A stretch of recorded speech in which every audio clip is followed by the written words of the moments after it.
원피스 1128의 제목은 아틀라스로, 챕터는 베가펑크의 과거로 시작됩니다.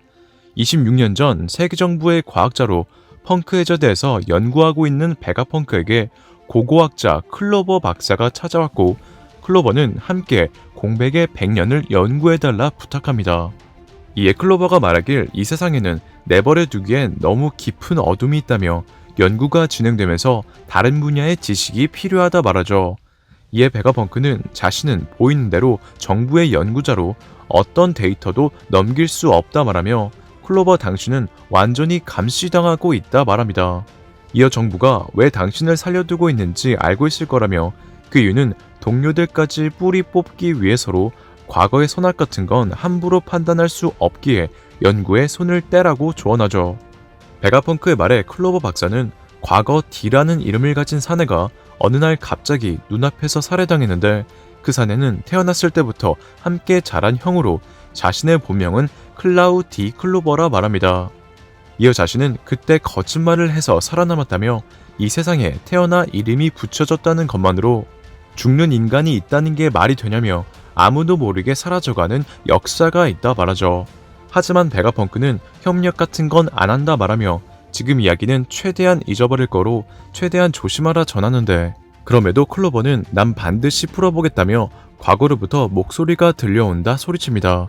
그리고 4년의 세월이 지난 22년 전, 시저 클라우는 베가펑크에게 웨스트블루 오하라에 버스터 콜이 걸렸다 알리고, 고고학자 클로버가 마침내 꼬리를 잡힌 모양이라며 앞으로 공백의 100년을 연구하려는 자는 다시는 나타나지 못한다 웃죠.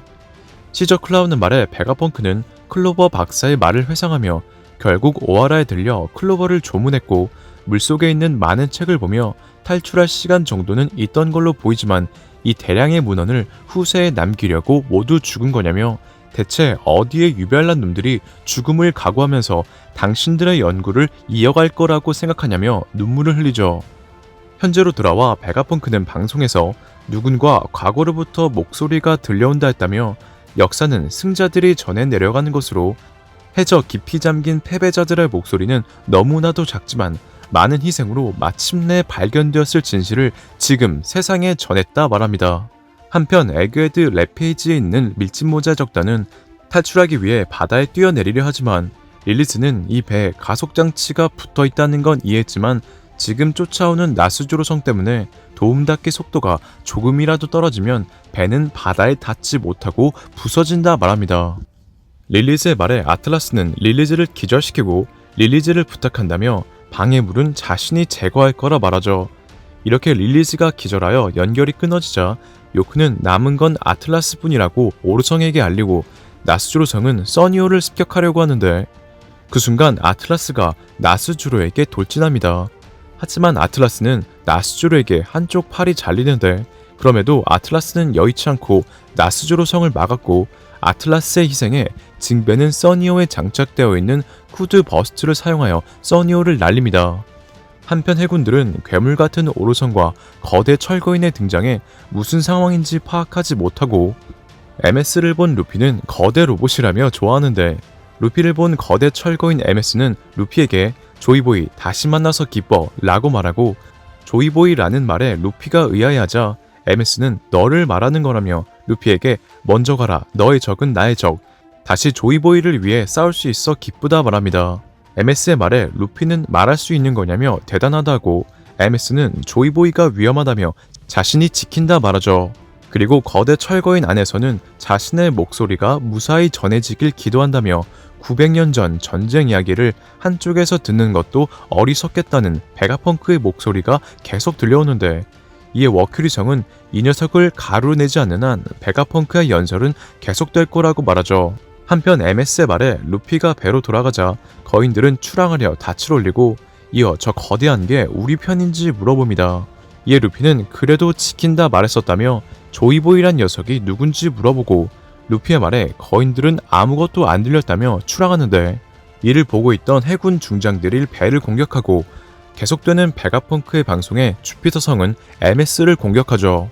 이렇게 돌진하는 주피터 성의 MS는 로켓 펀치를 사용하려 했지만 나가지 않았고, 이에 MS의 팔이 파괴되는데, 이런 상황에 세터는 900년 전의 무기가 제대로 작동할 리 없다며 그대로 부숴버리라 말하고 도망치게 두지 않는다며 거인족의 배에 올라탑니다. 그 순간 연구중에서 써니어가 떨어지고 써니어를 쫓아가려는 나스조르 성에게 아틀라스가 자폭하여 막는데 아틀라스의 희생에 우솝은 눈물을 흘리고 요크는 이걸로 세상의 베가펑크는 자신뿐이라며 좋아하죠. 하지만 계속되는 베가펑크의 방송에 오르성들은 아직 아니라며 아직 짓거리는 스탈라가 남았다 로봇에게 달려들고 MS는 자신이 녹슬었다는 걸 알아채 조이보이가 여차할 때 사용하라는 무언가를 사용하려고 준비하죠. 이런 상황과 함께 베가펑크의 목소리 또한 울려 퍼지는데 베가펑크가 말하길 25년 전 해적 골디로저는 마침내 누구도 해내지 못한 세계 일주를 달성해 그들은 조작되지 않은 과거의 목소리를 들었고 그래서 다들 이미 눈치챘을 거로 생각하지만 나는 미래를 이렇게 결론짓겠다 라고 말하는 장면과 해적왕 골드로저의 이름에 D가 들어갔다는 걸 알게 된 사람들의 모습으로 원피스 1120화는 끝이 납니다. 원피스 1120화 관전 포인트 거대 로봇 MS. 이번 화에서 MS는 루피를 지키기 위해 오르성을 막으면서 조이보이와의 회상을 떠올립니다. 과거 조이보이는 여차할 때 MS에게 무엇을 사용하라 말했고 MS는 지금이 그때라고 생각하고 있죠. 즉 다음 화에는 MS가 무언가를 사용하여 오르성들을 상대할 거로 생각하는데 개인적으로 그건 MS가 로봇이라는 점에서 다른 로봇 만화에서 항상 등장했던 로봇 변신이나 합체가 아닌가 생각하는데요. 제가 그렇게 생각한 이유는 MS의 대사 때문으로 MS는 루피에게 다시 널 위해 싸울 수 있어서 기쁘다 말했는데 이는 과거 MS가 조이보이와 함께 싸웠다는 얘기와도 같았죠. 그리고 이렇게 거대 로봇과 조이보이가 함께 싸웠다는 점에서 이들의 모습은 원피스 속 이야기였던 합체 로봇과 함께 악의 군단 제르마 더블식스와 싸운 바다의 전사 소라와 비슷하다 느껴졌는데요. 실제로 이번 화에서 루피는 MS를 보고 거대 로봇이라며 눈을 반짝였는데 원피스에서 과거 언급된 꿈의 거대 로봇은 바다의 전사 소라에 나온 합체 로봇이었고 바다의 전사 소라에서 적으로 나온 제르마는 제르마의 수장과 그의 부하 5명인 총 6명인데 이는 이무와 오르성과의 숫자와 같았습니다.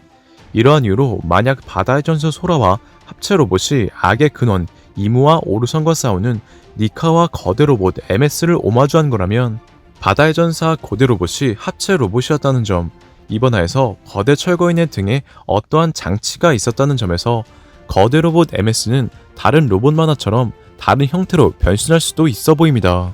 그리고 만약 MS가 정말 다른 형태로 변신 또는 무언가와 합체한다면 오다는 이러한 설정을 이미 구상하고 있었기에 거대 철거인과 비슷한 느낌의 마인 오즈가 등장했을 때 이를 상대하기 위해 거대 로봇 전사 파이러츠 도킹 6를 연출했고 이는 프랑키가 후에 거대 로봇 MS처럼 조이보이 루피와 함께 세계정부와 싸우는 합체 로봇이 된다는 떡밥이 아닌가 생각하며 만약 프랑키가 정말 합체 로봇이 된다면 써니와 합체하지 않을까 생각되네요. 오늘의 영상은 여기까지입니다. 시청해주셔서 감사합니다.